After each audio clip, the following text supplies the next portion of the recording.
Oh, yeah, that works.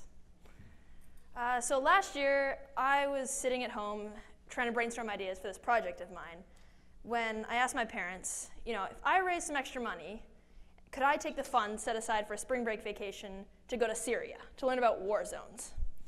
They looked at me, and they said no. But they didn't shut me down completely. They said, how about a refugee camp instead?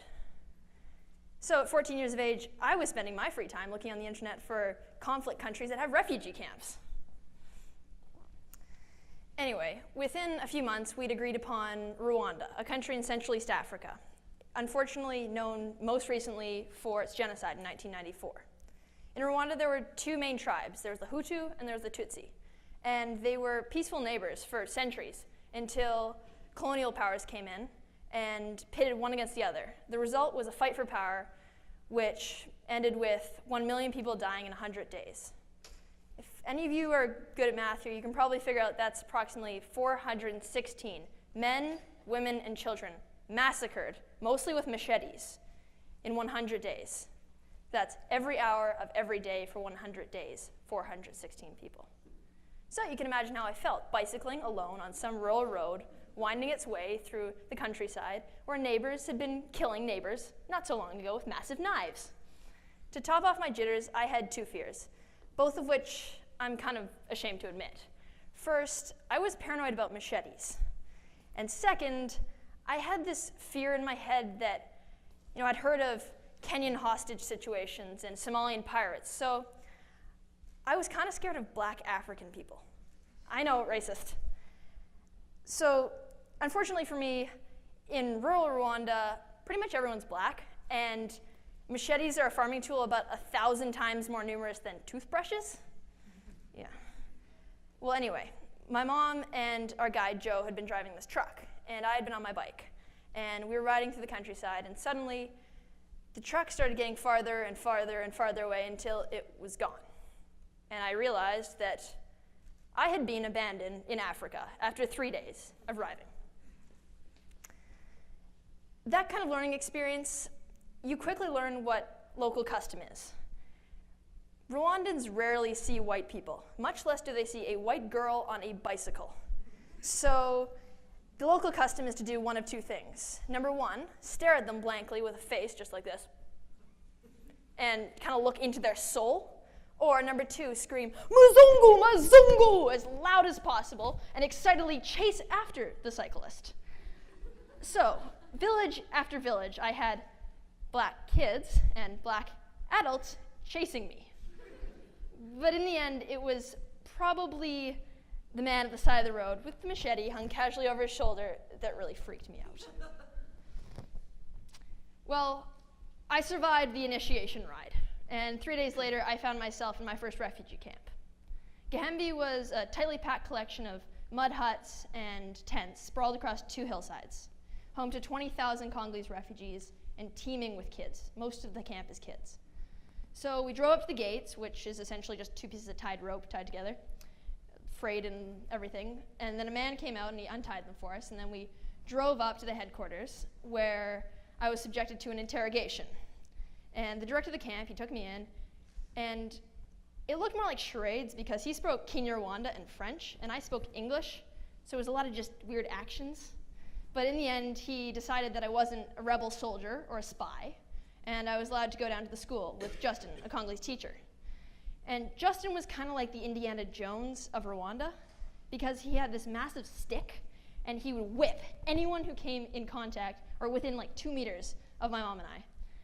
And I generally disagree with child abuse, but in this situation, it was kind of mandatory because for Congolese refugees in that camp, it was sort of like a bragging right to touch white skin. So the minute Justin got, I don't know, as far as Sean is from me, we had hundreds of kids swarming us and hanging off us. Like I probably had 8 kids, one hanging off my arm, off my legs, off my clothing. And I guess they figured out pretty quickly that my skirt wasn't cinched to my skin. You can probably guess what happened. The day ended with a couple special Congolese refugees having the bragging rights that they had, pantsed the Canadian girl.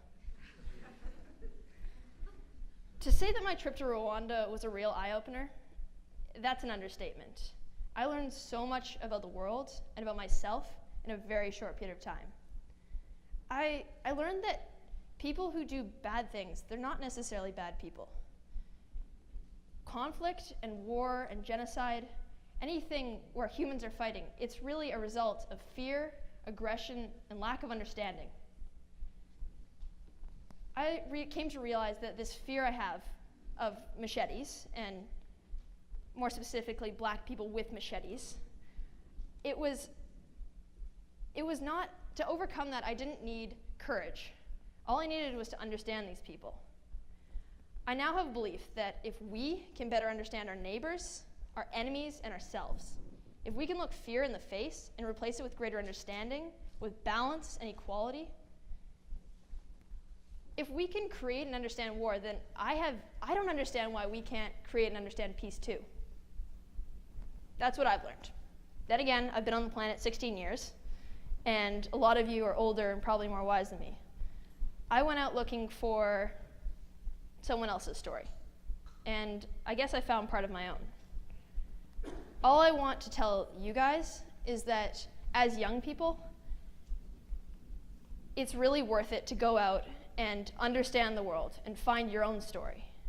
Because in the end, we are all but one individual. Our impact is small. But the choices we make, they do make an impact. You can choose to ignore the conflict which plagues our world, claim that you're not interested in international issues.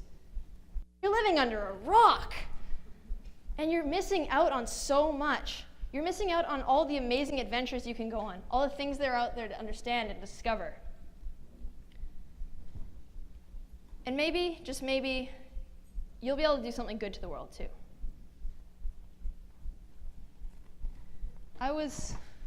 This man up here, he is a bit of an idol for me. I met him in a refugee camp, not a refugee camp, in an orphanage overlooking the Rwandan hills.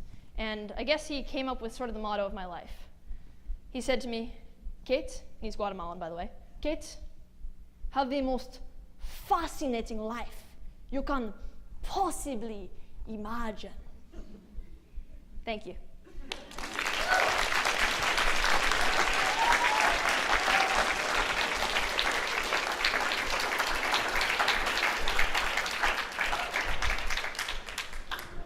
Thanks, Kate. How do you think this trip will change or has changed how and what you're going to do with your life moving forward? Yeah. Say that again. How do you think this trip will change the way that you're going to live your life moving forward? Well, it definitely gave me a lot more confidence. When you do something kind of wacky and crazy, like asking your parents if you can go to a war zone, you're going to come back with a lot more confidence, and it really just transfers over to everything in your life. Like coming to CMA this year, I'm a CMA student by the way, and coming to CMA, it was scary, but I think part of going to Rwanda was really, that was kind of the deal breaker for me. It was kind of like, I now have the confidence that I can go into a school that has 16 kids, and I can make friends, and I can figure it out as I go. And I don't know, it's just, I'm not scared to live the most fascinating life I can possibly imagine. Cool, thanks.